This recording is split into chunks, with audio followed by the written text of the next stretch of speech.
Hey y'all, this is Sarah, and boy, do I have a project for you guys. This is going to be a pretty big, substantial, kind of three-piece set. It's going to take a lot of pieces. I'm going to tell you the measurements I'm using as I go, but I'll try to be sure to get a list put in the description box so that you can get the measurements ahead of time, or at least the measurements that I have used as kind of a guiding point. So I want to go ahead and jump into this because it's probably going to be pretty long.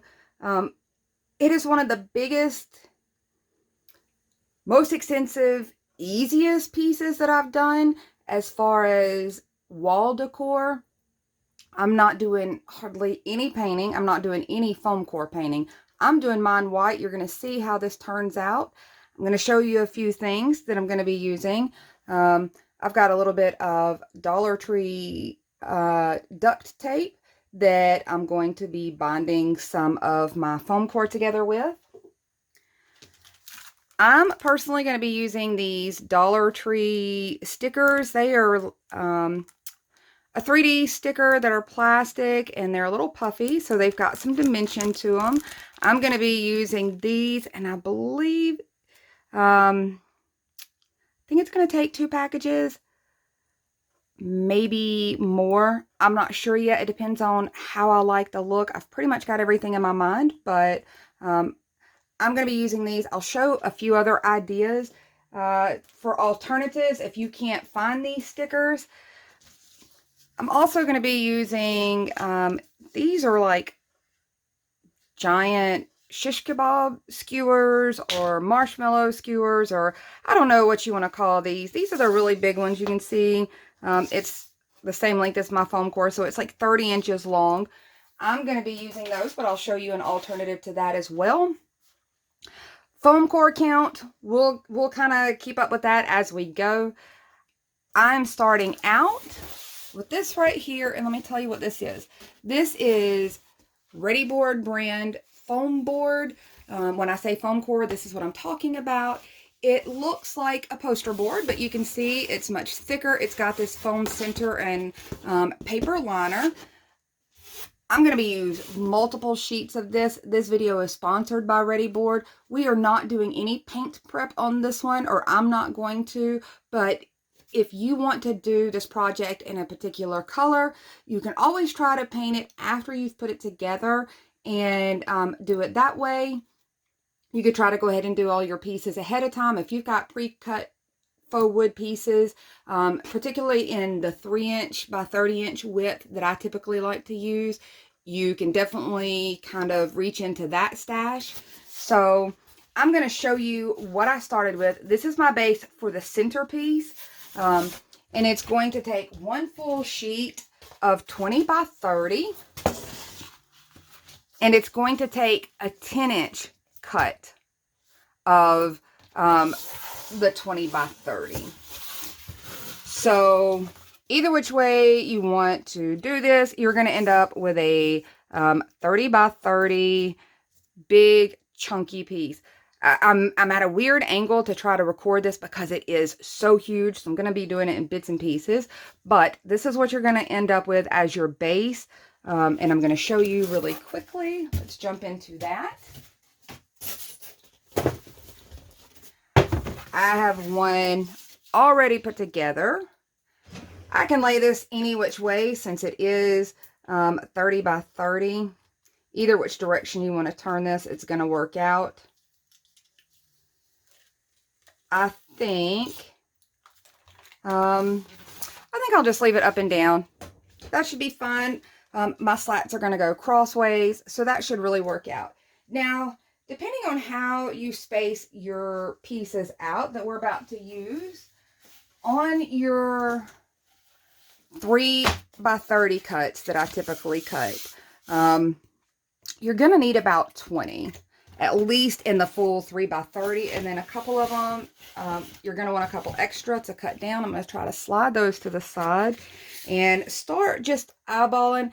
It did roughly equate to about 20, and you know what? I feel like I might not have bumped those up together super well, so I'm going to go this direction. Now, I'm going to start here at the bottom and kind of stack these. So another piece size that you're going to need is 1.5 by 30. And I simply just cut several of my 3 by 30 in half to have these. I'm going to use these particular ones right now as spacers. And I'm going to kind of move these around a little bit. When you start your stack for your shutters or your blinds, it's best to kind of start at the bottom of what you're going to be working on. And then you can stack on top and move up, if you see what I'm talking about. That way, it's a little less effort to try to smush them underneath the one you glued down previously. Instead, we're gluing on the top.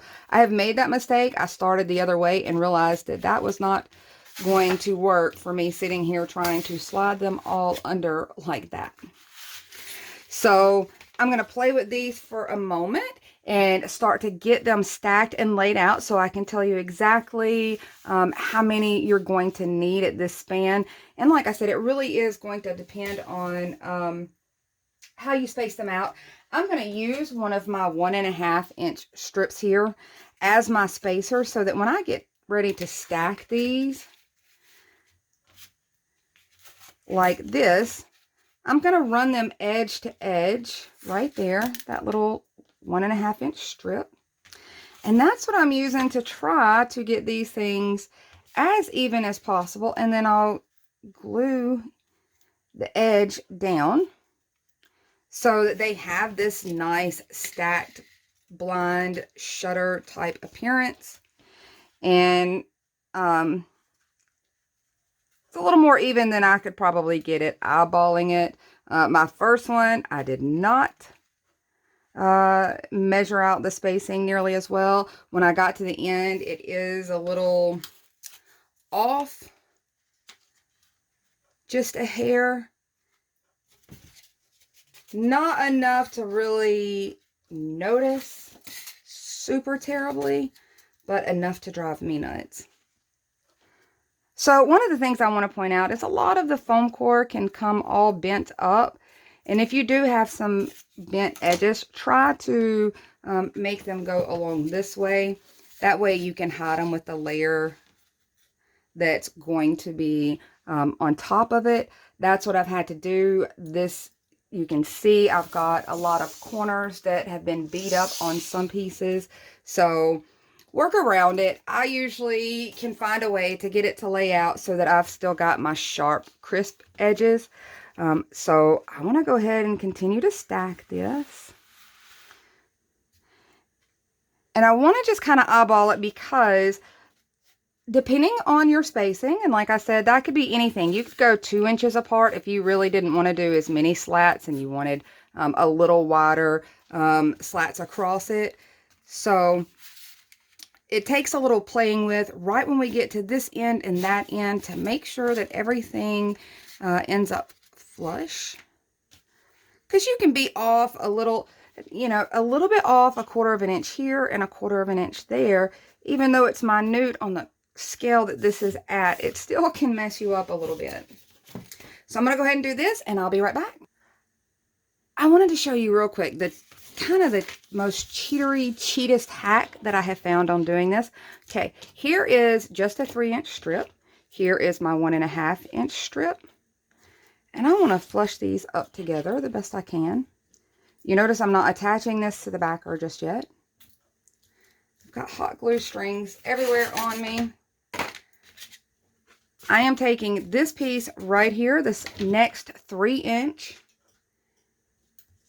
And I'm going to run some glue right down here. I'm going to pull this in.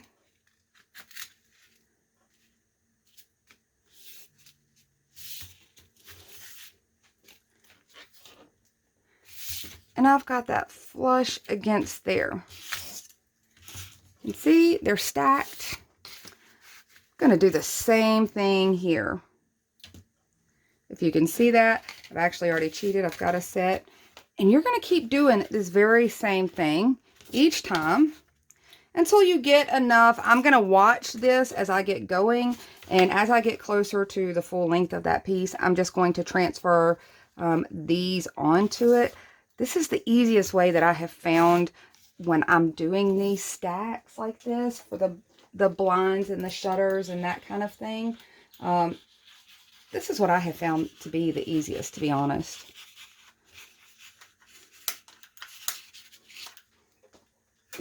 Run out of glue on that one, but that's okay. I think this should be enough there to still do it.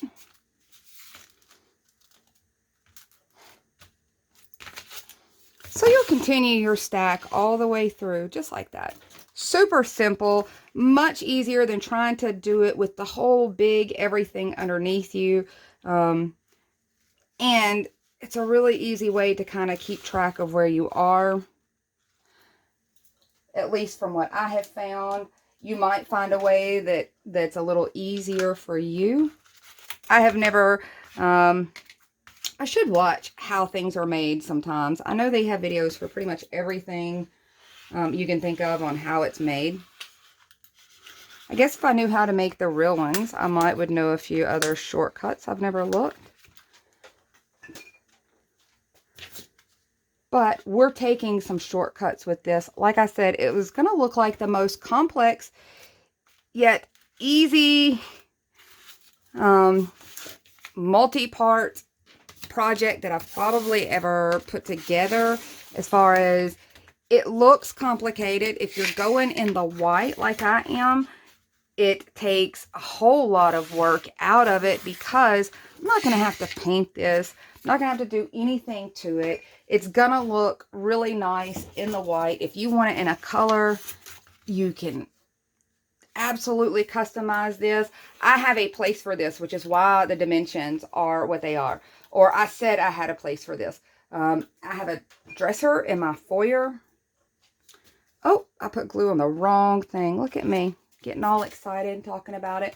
So I have a dresser in my foyer that's about 60 inches long. The problem with that is that sometimes it is very hard to find really large pieces of art to go above it that really balance with it. And I have super tall ceilings. Everything wants to just get lost. So the white, oh, look at me, I've made a mess. See, y'all, nobody's perfect. Don't let anybody trick you into thinking that they've got this whole crafting thing perfected. If you don't make mistakes, you're not learning from them. So I'm going to keep doing this. I'll get back with you. Now I want to show you where I am, where my shortcuts took me. I've got my taped together base. When I tape my base together with duct tape, I do both sides, but I don't necessarily do the edges. Since we are doing white, you really could. The edges of these are not really going to be seen that much, and you'll see why when it comes down to how you might want to hang these. So as you can see here, to make it easier, more manageable pieces, I've got two of the sections that have 8 strips apiece on them.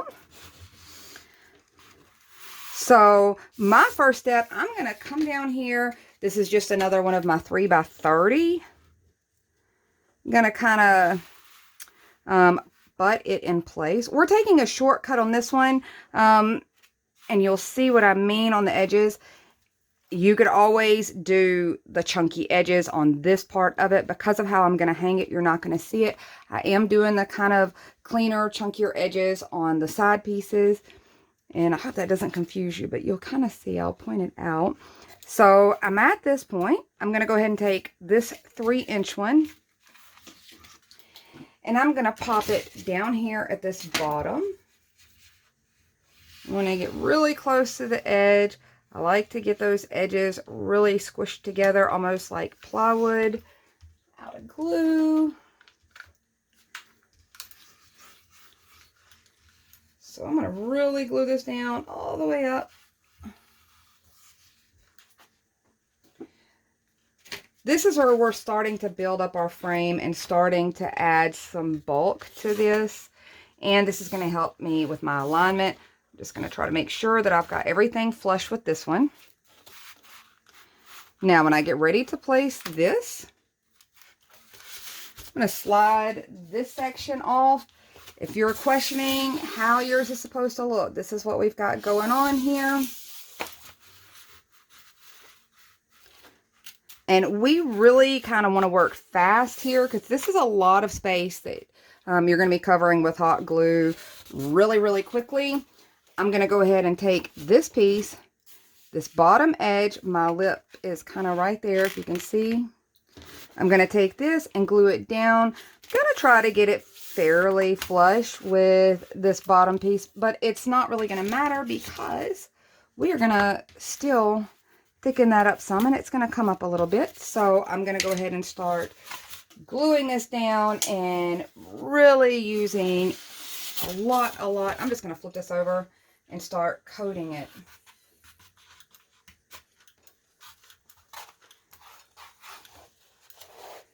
I'm trying to work really quickly. I want to get these edges for sure. Get some of this middle section so those don't flop around on you or disconnect from your whole solid piece.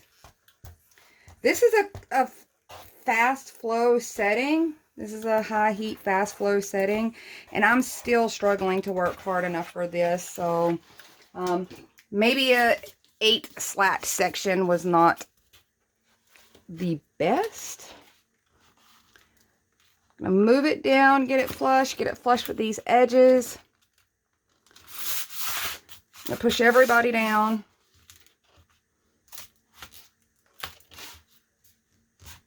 Trying to make sure there's no overlap here. I'm gonna push this down in here. Come on now.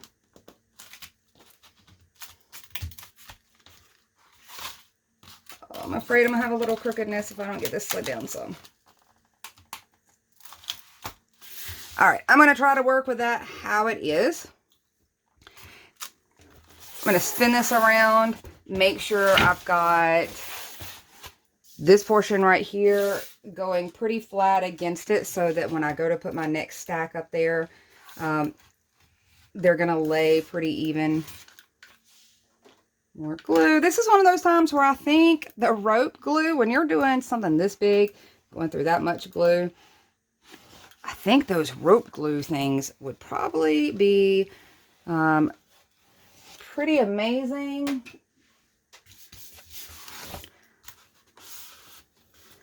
And I know that I'm liable to slide this thing all out of focus for you guys.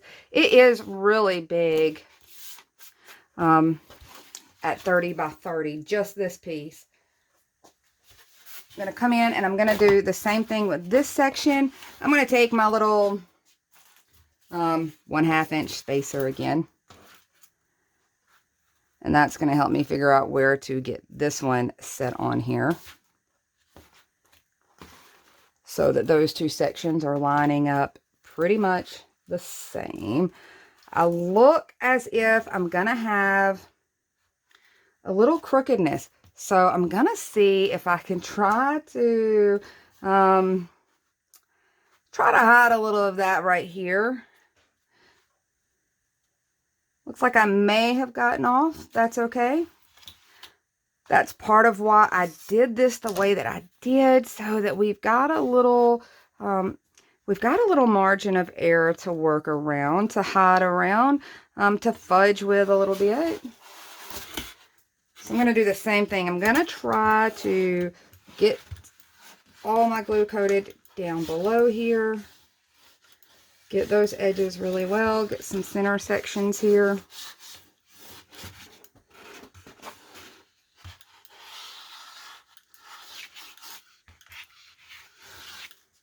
Let me get that part in place, and I should be able to do this edge fairly well.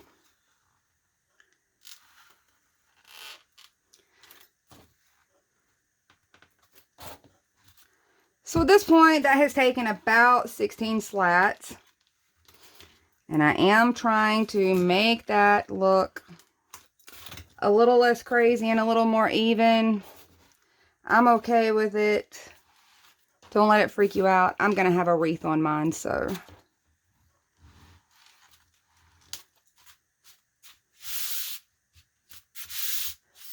I think everybody's pretty stuck down. I'm going to come up here and get this fairly stuck down. Every time I work with a lot of hot glue at once, the strings, I know that if I buy more quality glue, that would not be a problem. However, Dollar Tree is cheap.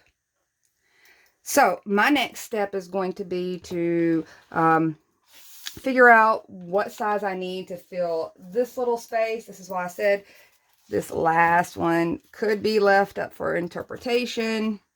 And you can see I really was off a bit right at this end. But I've got just a 1-inch strip here that is going to bulk that up and fill that in so that I can get my other piece sitting on here nicely as I stack the frame of this up. And I already need more glue. Here we go. This corner was so beat up.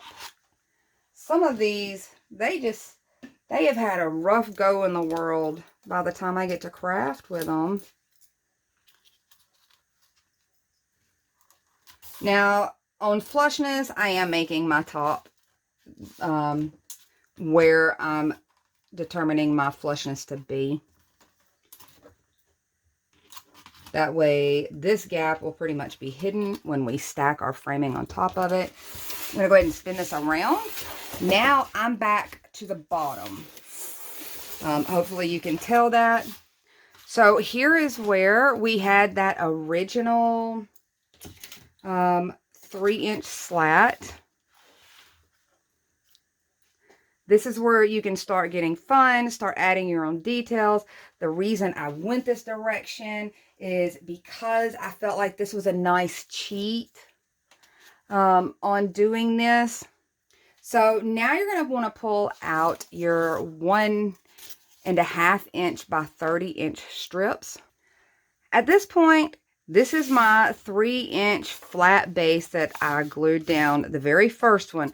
Now I'm adding this next 3-inch one. This is the one that went flush with my backer piece. I want to go ahead and pop this one down. This is an edge piece, so I do want to glue it fairly heavy.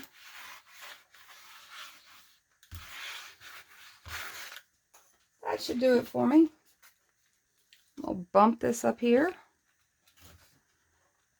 Try to get it nice and tight.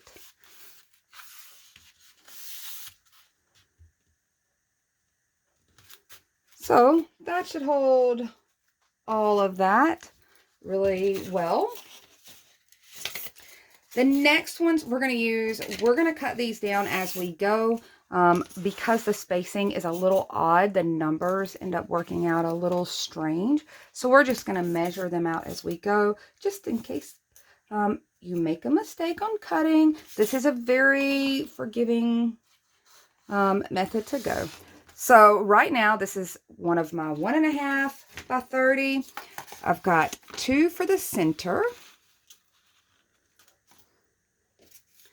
And then another one for this edge. So even if your edges aren't super fantastic, if you didn't get them super straight, this is going to hide most of it. And then when we get the other pieces beside it, you're not going to really see it.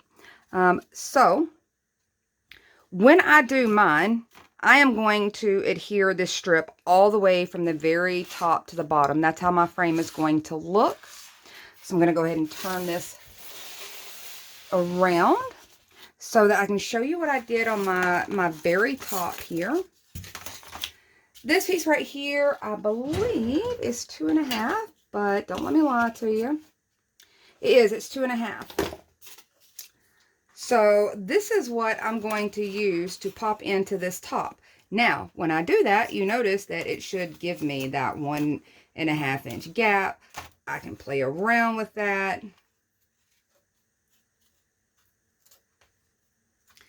I'm going to go ahead and fill in. You'll need another one of these as we continue our little bit of bulking process, but it's one of those ones that you're going to have to measure down to figure out.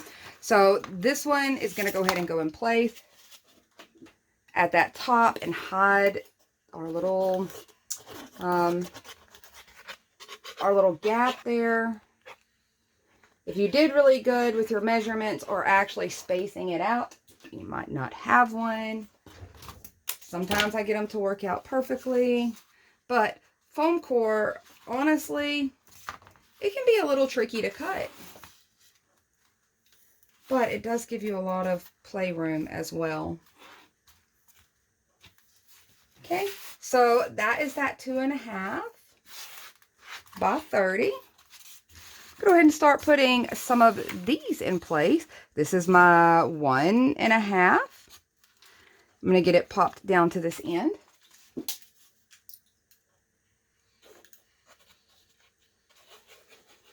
And I said that I was going to bulk these up, but I do like the way that they're coming about. So I may or may not have to do a whole lot there in the center part. But I feel like I probably will, because I do like when it's a little extra chunky. I've got some glue down here. I can see where I slightly have it a little larger, but that's okay. Now I'm just going to hold this in place. Oh no, I bent it. Goodness, I did not want to bend any. That's one of the things.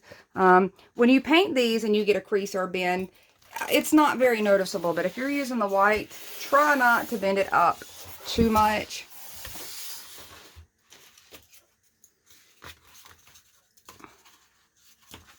I do know that it's kind of blendable into your paint finish, really, when you do it on one of the painted ones. You can make it work out to look like you're distressing. I'm going to go ahead and cover this one really well. Because it's not going flat on those slats, you want to try to catch glue as many places as you can. So I have really loaded this up with lots of glue. Clean up any drips I have here. I'm going to use it to kind of hide any weird edges along this way. I've got those two sides in place. I may have to do a little trim work, a little cleanup work. That's okay. 2 more of these 1.5 by 30. And I'm going to try to find my middle. And this is where I was saying that it might take a little measurement to figure out where this is going to fit. Let me just see here. There's 24. It's about 26 inches, so it looks like about 13. No, that can't be correct.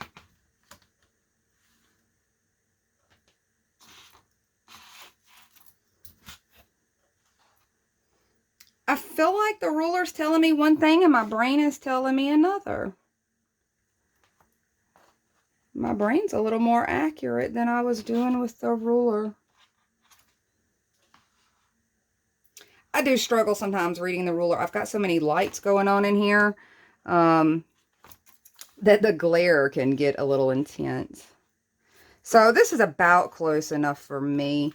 They're going to start at the 12. Now, I am just going to, at the very slightest, put a little gap in between mine so it looks like 2 separate ones, and not completely smush them together. That way it looks like this solid one is going to look like 2 separate doors. And I think this is pretty good. I think this is about where I want mine. I'm just going to use a pencil and mark it. I've got it eyeballed pretty good.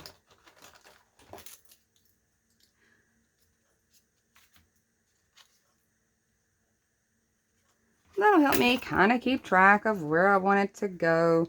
If you're really intense on getting some measuring done, measure it all out. But what's life without a little bit of whimsy? I'm just trying to look to see. Do look at your edges of your pieces and see what side has a little bit smoother edges, and make that the side that's facing you. It kind of works out a much cleaner look forward. So this is what I'm going to do. I'm going to go ahead and get this one glued into place. We're going to do both of these the same way. And then I'll show you the portion that I said was really, it was really kind of optional. I may or may not add the extra little bit. I feel like either which way, it still looks okay.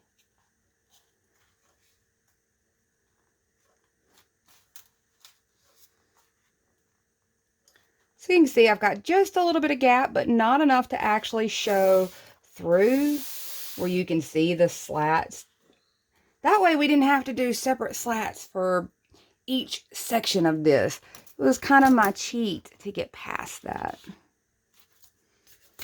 So the other one has stuck down now to those little slats there. You could absolutely do two separate ones if you wanted to. Two separate sections. If you really wanted to do the extra work, you could do that and then put them together the same way. But if I can find a little cheat, I will certainly use it.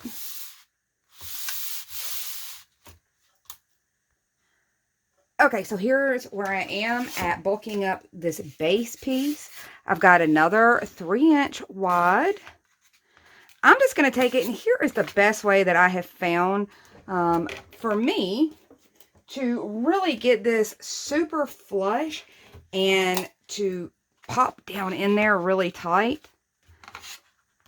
I am pushing that up against there. I'm going to bring my ruler up against this indented section and run my line that way.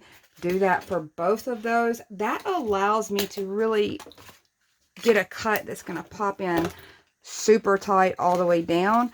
And you can kind of see what I mean. You can hear that pop in. Then you know you've gotten a good cut. We're going to do the same thing up there at the top. My 3-inch ones at the bottom are glued in place. I'm going to spin this big piece around. And this is my 2.5 inch. Should be able to pop that one right in place. And the same for this one. I do want to point out to you guys, if you have spots that have that perforation that you don't like how that looks, very lightly with a fine sanding block or sanding paper, just hit those perforated edges so that you don't see them. That's typically the fastest way to take care of those. That kind of will smooth it out, but if you do it too hard, you'll really shred your paper. So it's a very gentle touch. You can do that around the entire edge of these when we're finished to clean up any other ones that you might have missed. So this is kind of where I am.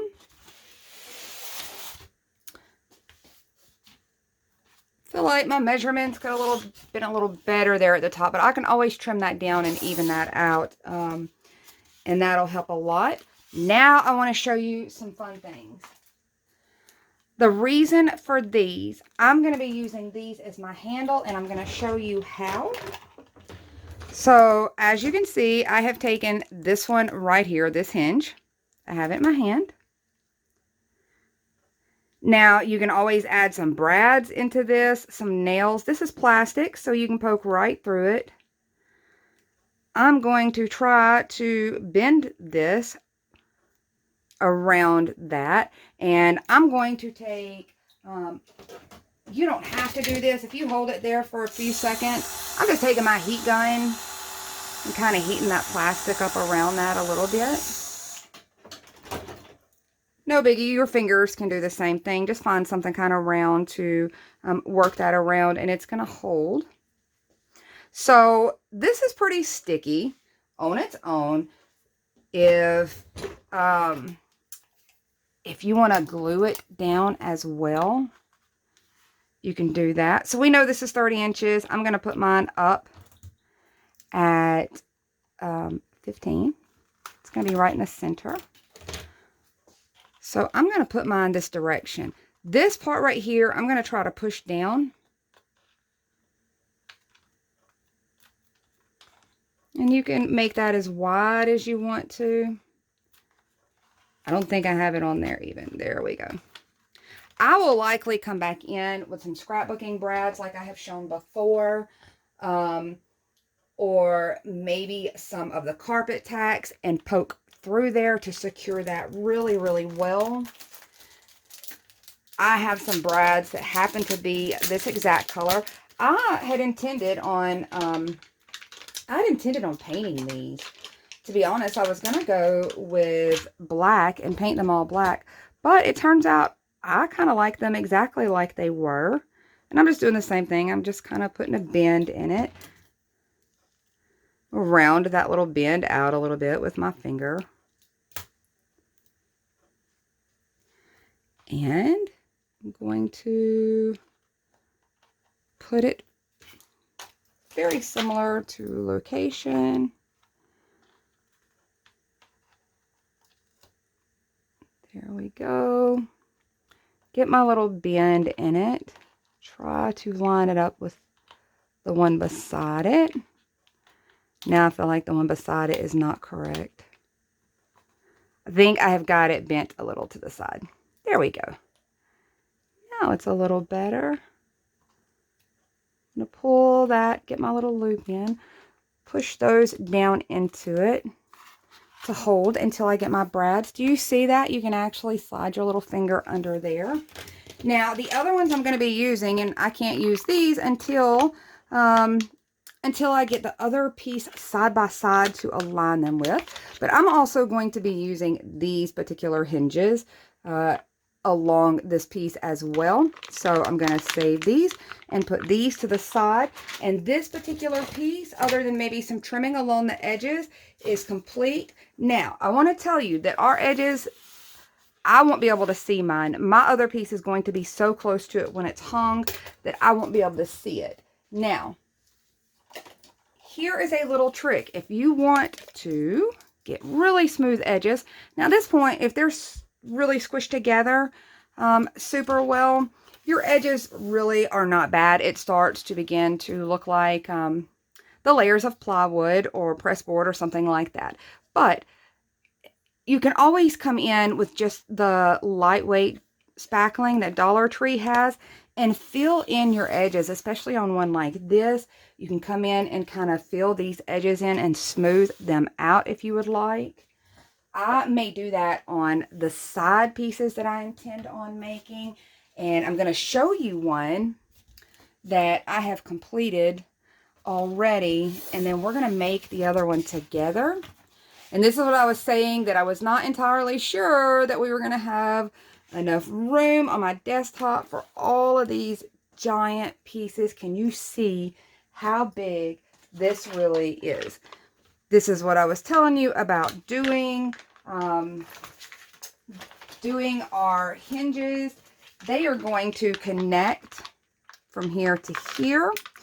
And those will work together. But I do want to show you, if you can't find those, always improvise. You guys have seen me do artificial hinges using popsicle sticks, especially the really wide popsicle sticks painted black. Absolutely could make yourself a hinge that way with poking just some of the Dollar Tree thumbtacks through it, some of the self-adhesive pearls, anything like that to give that hardware look. I wanted to show this option. These are supposed to be books. However, if you cut this little spine loose from this book,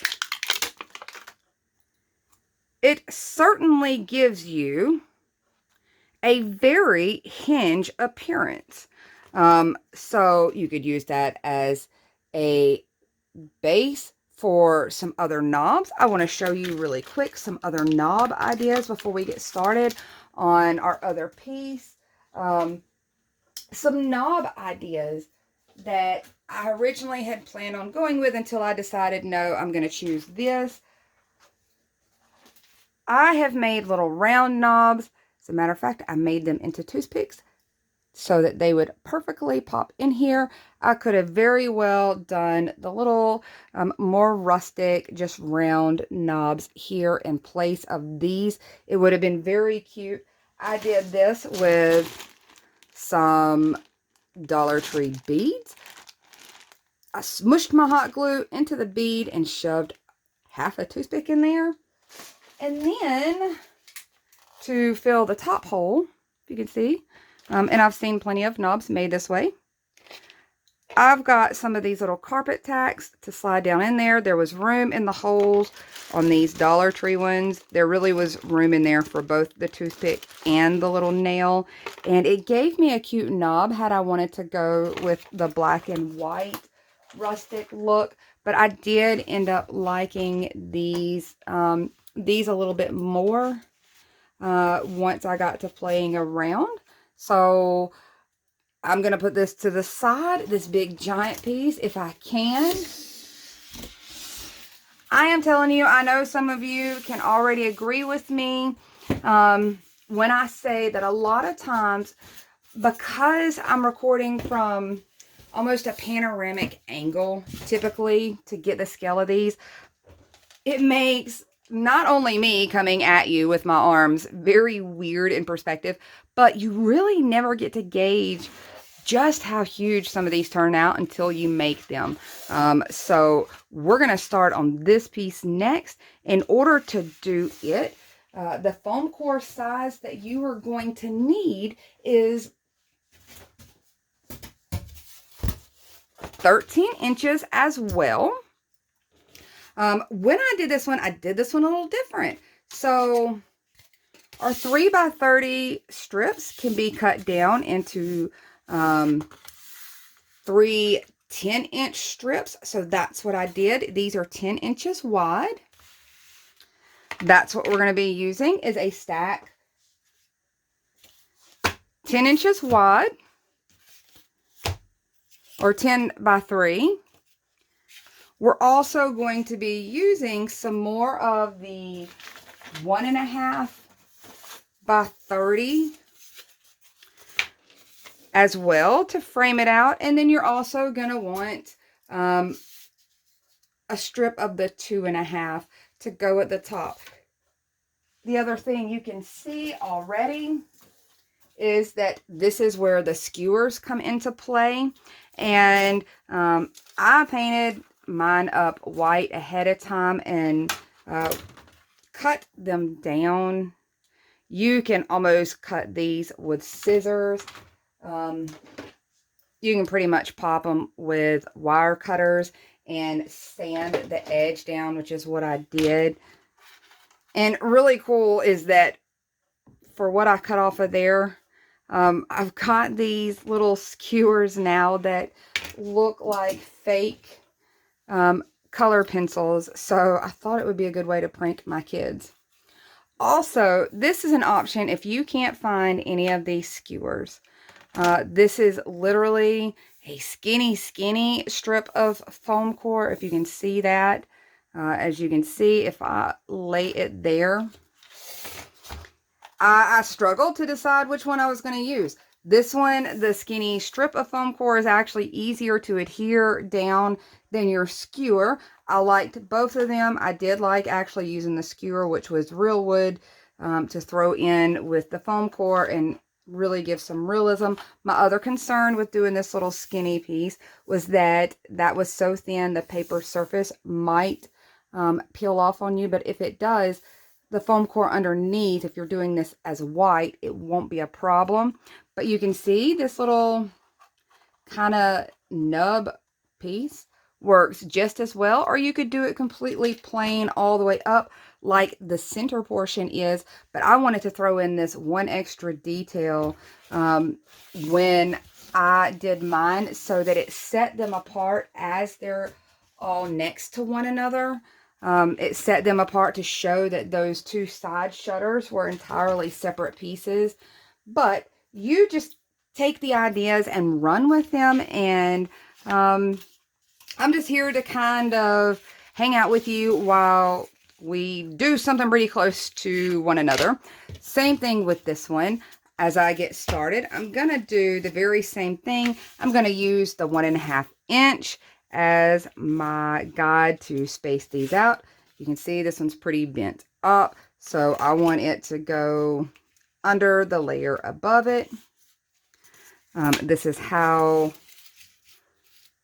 we're going to do that. So in order to get started, one of the things that I'm going to do, maybe this will help me, maybe this will help you. And I typically do it on the skinny ones, and I probably should have done it with the really large ones so I didn't get off crooked and have to try to correct. But I'm going to go ahead and put this 1.5 inch by 30 inches down and apply it. That way it gives me something to bump up to keep my pieces straight as I'm doing that little stack. It was harder to do that, though. Honestly, it probably would have been a little more difficult to do that and have all those big pieces on my desk doing that. So I think it was better for my big one. If you've got more room to work with, you can do it different ways. But now, as I go to glue these stacks on one another, I will likely use the same measurements, the 8 and 8, so that should leave close to 16 slats, give or take. Like I said, that part can really boil down to if you get your spacing spot on. So now you can see what I mean about I have this one piece in place. So as I get ready to glue these together in those sections, because I want those sections to allow me to make a little room here on these tops and bottoms. If everything is not perfect, it gives me that grace to really play around. I want to show you where I am at this stage. My next step, if you notice, I have both of my 1.5 inch attached to the edge of this 30 inch long by, what did I tell you? 13 inches. This one is going to take one down here. Make sure that is so nice and snug. So I'm going to go ahead and put that one in place with a little bit of glue. Come up on these edges. This one will be really secure. That one's going to kind of be my placeholder for the moment. So now we've got this much of our frame done. You can see I've done a stack of 8 again. I did it while having it right here. A little cheat when you're doing your stacks. If you can see, I just took my glue gun and kind of went in there on these. Probably should have did it on my bigger ones, but now it's so much more sturdy. I'm going to go ahead and put a little glue in here and try to pop this in place. Let's see, I'm running out very quickly.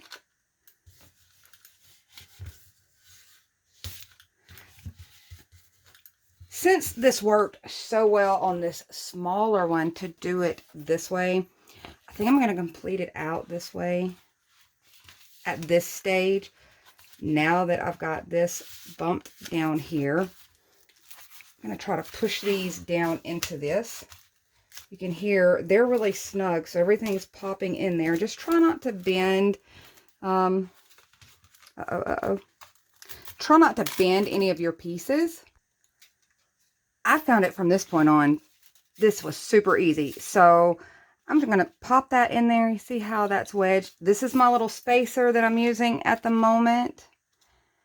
I'm going to hold it in place. Run a bead. You learn as you go. And each time I've done it a little different way, but it depends on how I'm doing the panels on this.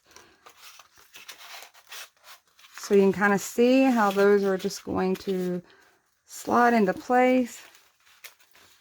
They are wedged so tightly. And I'm going to finish this up to almost the end. I am at 16 slats all the way stacked up. The 1 3 by 10 slat here. If you can see, this is kind of the gap where I'm at now at my top.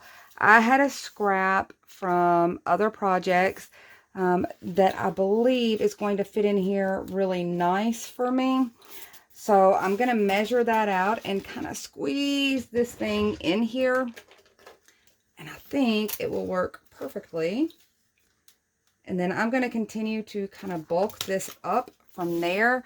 This may vary depending on, like I said before on the previous one, depending on how well you got your pieces lined up. I did have a much easier time on the smaller one, though, I will say. It was much simpler to get those stacked up. I just didn't have the space, I think, is a lot of my problem. So I'm going to go ahead and put this filler piece in, and then we're going to bulk this last one up. My filler piece is in, and you see that I have some more of the 1.5 inch by 30 inch. Now, you could easily just go one more layer here, and it still looks fine. I'm going to go even more than that so that my slats are kind of down, countersunk with my molding part. But you could go flush like that if you wanted to save on some layers. Okay, here I am adding this next layer on the opposite side now. So when you're looking at it, let me explain so you don't get lost on how many layers on. Right now, I am applying my glue on layer 2, on the surface of layer 2. I'm about to sandwich this one as my layer 3. My overall bulk is going to look like 4 layers thick when this is done from the side. I've got that bumped up against there. So I'm going to switch around again and do the same thing. You can see at this point they're flush, and that would be okay if you wanted to stop there and decorate from that point on. I'm going to go ahead and add this layer. So this is layer number 4 going on top of this. And this will match up with what we've already done with the larger piece. You're going to do this one twice if you're trying to get this big giant piece to the scale that hopefully I'll get photos up to show. I may end up having to have 2 of these. I really wanted it for my foyer, like I was saying before I was sidetracked with crafting. I wanted it for my foyer, but I kind of want some kind of version of this for my fireplace. Just even in the white, my fireplace always feels like kind of dark to me. The wood mantle is dark. That corner stays particularly dark. I'm just getting, just taking a rough bristle brush and getting some of these glue strings, especially on something like this that has so many opportunities for glue to show up. That's a really easy way to do it, especially if you're dealing with stringy glue like I am. The Dollar Tree glue definitely gives me a hard time. Now I'm coming in again. I'm going to bulk up a little more. I want to add, down here is our, we're at 2 layers. We're at our backer base layer, and then one of the 3x10s. We're going to add another one for layer 3, and then you'll want one more after that.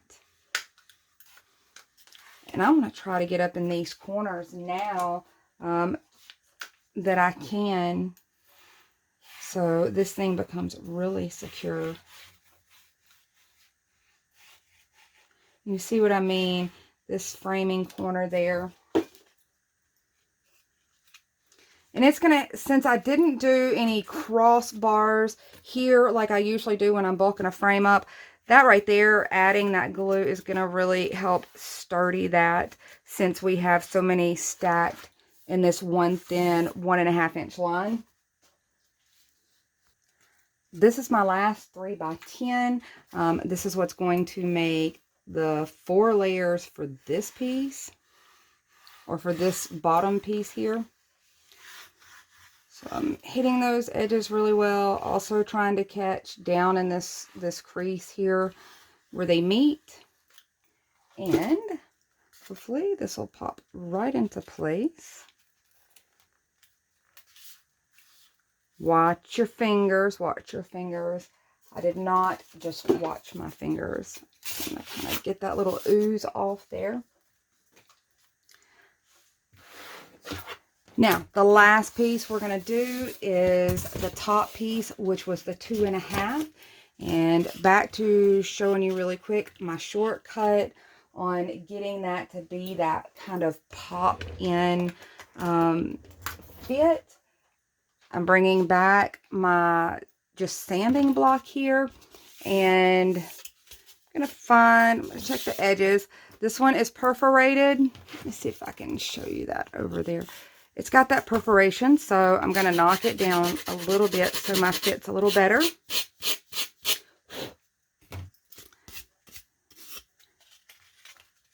Now I'll get a little bit more flush fit.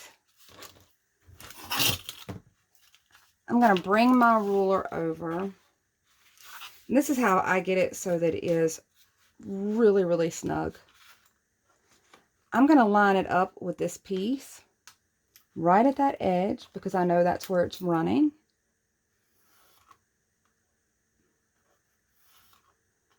And mark that. And when I cut it along that line that closely, I should get a really snug fit. I'm using my typical razor blade method. I've got it lined up. I'm lining up here before I put my razor blade pressure. That way I get a clean, smooth cut. This is going to be our last piece. I'm really excited. Sorry, I'll calm down now. So hopefully, and you can see, it's going to pop right in. I do have a little more perforation there. No big deal. I'm just going to slide across it a little more and soften that up. That's with all of these along the edges. It's just where the manufacturer has cut it. And you can see it's just right in there snug. And go ahead and kind of leave it right in place. Tip it up. And get all these little nooks and crannies in underneath here. Just to get it really secure. Should be able to just slide it back in place. Just like that. So you'll have 2 of these. I have decided, I have opted that my handles were going to go in opposition of one another at the far end of the entire finished piece. So that's what I plan on doing. You could always do it in the inner portion. I want to get my glue strings off of here. You could always do it on the inner portion if you preferred. I already was going to have that larger middle section with those inwards, so I kind of opted to go to the outer portion on this. Now I'm looking to see, this is my bottom, so I know that this is going to go to this side. And I'm grabbing just another marker again and wrapping this around. You don't even have to do that though. I am, if you notice, trying to bend those up a little bit so that they stay a little on the flat side. Grab my ruler. I think we agreed 15 inches up on this was a good spot for those handles.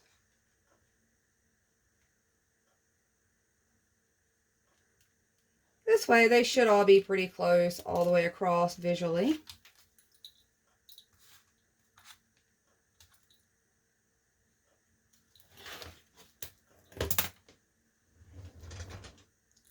Hopefully that's what I measured on my other one. Pretty sure. I think I can eyeball this. And I am just going to cheat and bring my other little friend in. Right now I have them opposites of how they're actually going to be hung. You can see, yes, I was off. So I'm going to try to secure that, straighten it up a little because it will bend on you to the side as well. So you can kind of see how that is. So there's two separate ones. Now, let's get our hinges on. Oh my goodness, do you see this beastly thing? It cannot fit on my desk. This is two sections of it. And remember, we still have this third section. So I'm going to try to tilt it right there. And I want to show you what the hinges are all about. Mine is not going to be turned on the wall, obviously. They're all going to fall flat.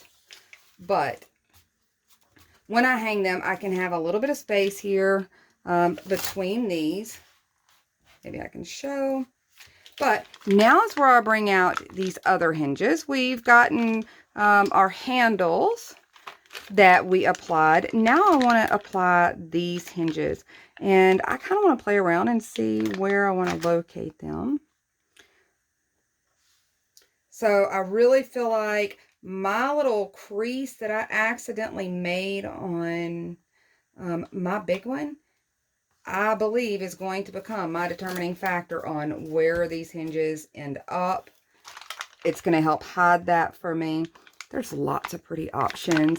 This is going to take about 4 packs doing it my way, or the direction that I'm going with mine.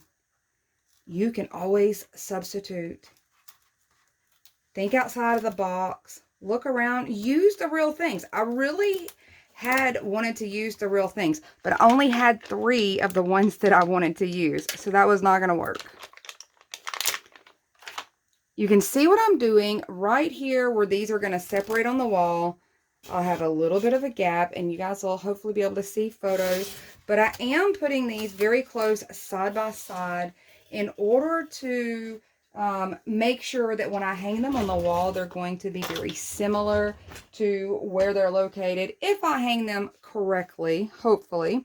I'm not going to put any here because remember, this is our double door section that folds inwards. So I'm just going to do those two for the moment until I can kind of switch these around. I really was working in a tight space with how huge this thing is. So I wanted to bring this one in and show you as far as putting your little shutter handle down. I want to show you, this is the version with the little slit kind of piece of foam core, and you can see it looks fine if you don't have any of the skewers. I know that it's getting close to the end of what they consider barbecue season and that kind of thing, so you might not be able to find them. But the little sliver here works just fine. It looks great. This one is what I opted for. I found mine were a little warped. They were a little bowed. So I tried to work with that with the angle of how these slats went across. I have cut mine down to what will pop down in the center. If you can see that. I'm going to come in and pop a little hot glue down here and there, but for the moment, it honestly is holding really well. It's that tight of a fit. I'm going to use these two to line up and take this really large one away, and I'm going to line these two up together and use that as my guiding point for my hinges, and then we'll do them on this really large one. Now that you saw how close together that these will be able to fit, and look, this is a really cute set on its own. You can switch them in and out. This is why I didn't actually connect them, is because now I can really rearrange these. I can use them separately, honestly, if I really wanted to. So now I know that these are going to line up. I'm going to spin it around and do the very same thing for this Actually, that's going to be my top hinges.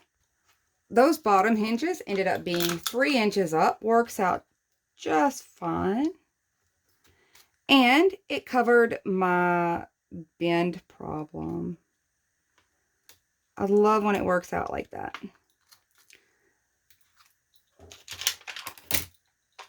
Oh, more hinges. Let's see. Here's another one.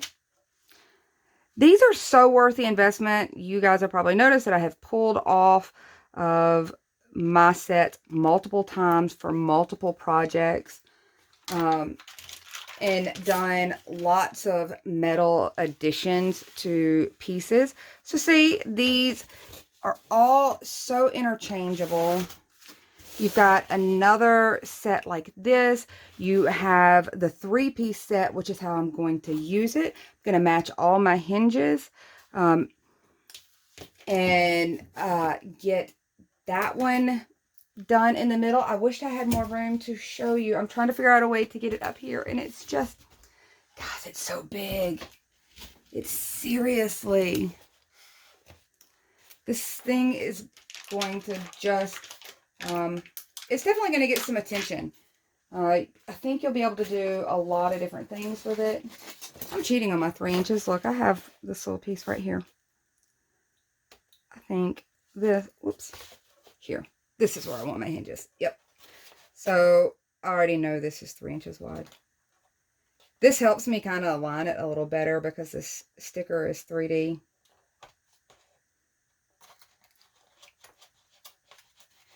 And then one last set of hinges, and I'm calling mine good.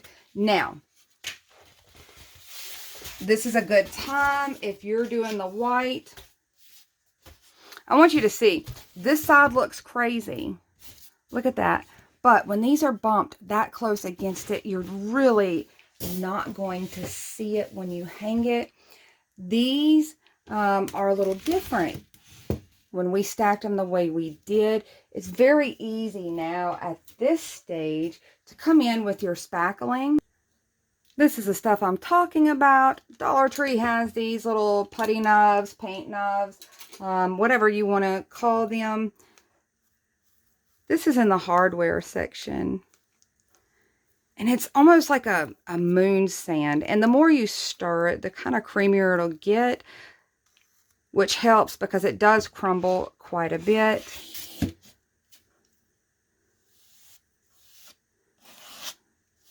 But you're free to come in and fill those in if you'd like. On this one, you just have to be neat. This the spackling dries white. And these pretty much get it down in there. You may need more than one layer. I probably won't go that extensive. And this stuff is paintable. If you want to do this on your faux wood pieces also. I think I've mentioned that before.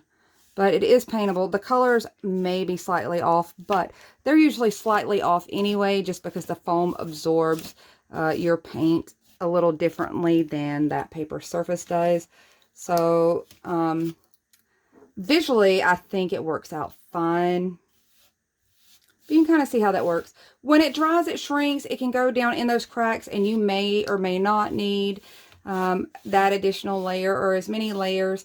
As I'm going, I'm trying to make sure that any that goes over on that front isn't noticeable, just in case there's a slight difference in the white color of the foam core and this one it dries.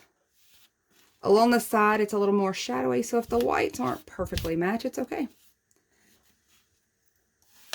And you can see, I didn't stir this one super well, so I didn't get it to that kind of creamier stage. It's a little more brittle or crumbly.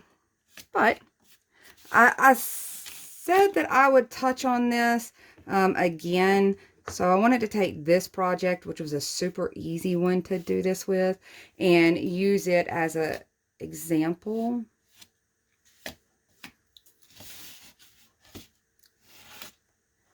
And I would continue to do this. I didn't feel the need on the really big one. I may do on the top and bottom, but not to the sides. the top and bottom you're likely to see. My sides are going to be so close that I will not. You may want to, if you would like to space yours out a little further. I usually hang things for mine. I intend on trying to hang a wreath from the larger center portion of this and stabilize that. And when I do, I haven't decided what wreath yet. So when I do, I will share with you what method I use. I've shown a couple different ways, a couple different style hangers to use when you're hanging wreaths off your foam core pieces. I haven't decided what's going to work best with this, and ensuring that I don't get any damage on these, because they are staying white. Anything I do to them would likely show up a lot quicker. Hopefully I'll get these on the wall. These are light enough at the moment to do with command strips, the heavy duty command strips. If I go to hang a wreath in the center, I likely will not use command strips, or I will use the strongest command strips and do multiples on that big center section. And this is everybody. And then I have the middle piece that I can't even show you at the moment. But I want to get these all aligned really quick before I go. You can tune out here if you want to. I'm just going to try to angle these the best I can so that you can see all of it. And remember, I'm working in a really tight space. I love my space, but actual working space, I only have about 8 by 10 of floor space. My desk is about 4 by 4. Yeah, it looks like it's about 4 by 4. So it really doesn't give me much room when I'm working at this scale. And I'm about to abuse myself with this big monster piece. And I've set these up incorrectly after I said I knew exactly which way I wanted to go. See, mine are going to go outwards. My handles will be outwards. But I think it could work inwards. I just wanted to be able to see that extra detail. So here is where we stand. This is really, really large. If you can't tell how much I struggled to get it put together in front of you and kind of have it laid out in front of you. Overall, this is, let's see, 30, 26. It's, depending on how you space it, it's up to a 60-inch piece, something like that, 50-something inches. And that's if you kind of pull it apart when you go to hang it. But it's very, very large. It's 30 inches up and down. And you'll be able to see the scale when I get my photos posted as soon as I get it hung up. If you have any questions, drop them down below. I know this one was long. It was a project that I was dying to do. It's really, really late at night where I'm at. But I had to do this. I was almost crafty possessed to get this one done so that I could sleep without it on my mind. So here I am trying to do that in the middle of the night in a late night crafting frenzy. But I hope you enjoyed it, or at least it gave you some ideas, some new ideas that of handles and things that you can use. You know, don't forget your knobs, like I discussed. You could use, and I'm grabbing one really quick, things like the tumbling tower block. That's got some beads attached to it. You could always use that as a handle. Something similar to that. Try to think along those lines. Look around. Look at the things you have. See what you can turn them into. I do that often. I'm likely going to go in now and add some cute little brads to this, along with where these already have kind of that that screw or rivet look. I think I'm going to put brads there, which are metal, and kind of reinforce these.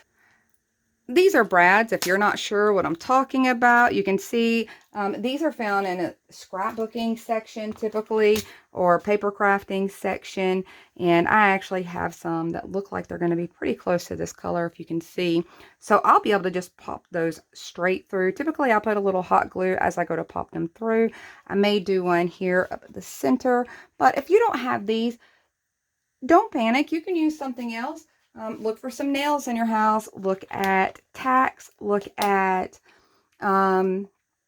your stick-on rhinestones. Look at the head of a stick pin. Let me see. I think I have one handy. Just look at the head of a stick pin. That also could go through there and help tack those in place. Pop a little glue before you go to slide it in right in the location that you want it to go through.